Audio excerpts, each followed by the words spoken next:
Mr. Speaker, this nation suffers from a surplus of deficits. First, our seniors have a health care deficit because in the last Congress, Democrats cut Medicare by $500 billion, hastening its bankruptcy and then creating a new board called the IPAB in order to ration the access and quality of their health care.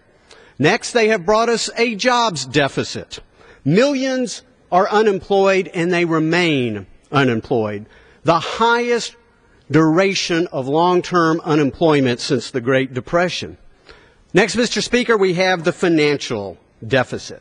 After the President's trillion-dollar stimulus program, which has failed miserably, after his $1.4 trillion takeover of our health care system, after an increase of base government 24% in 2 years, $3 trillion plus deficits in a row, we now have a debt crisis.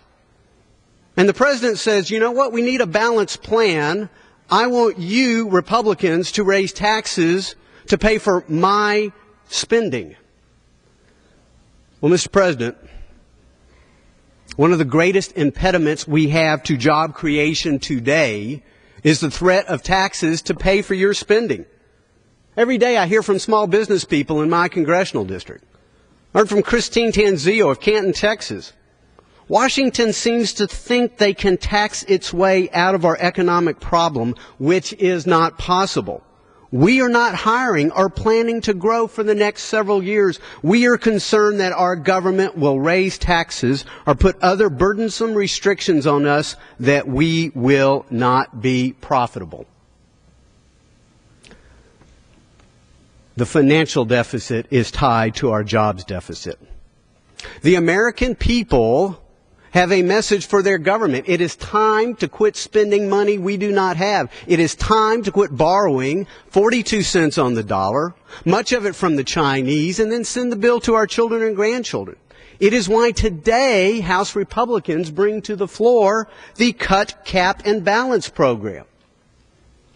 Cut spending to at least the 2008 levels. Who thought that government was too small before President Barack Obama came into town? Cap.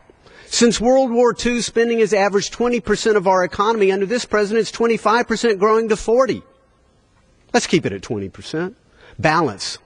Every family in America has to balance their budget around the kitchen table. Every small business has to balance their budget.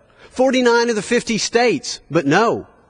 Our Democrat colleagues said it is radical. It is radical to balance the budget.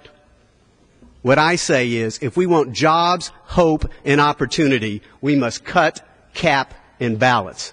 I yield back the balance.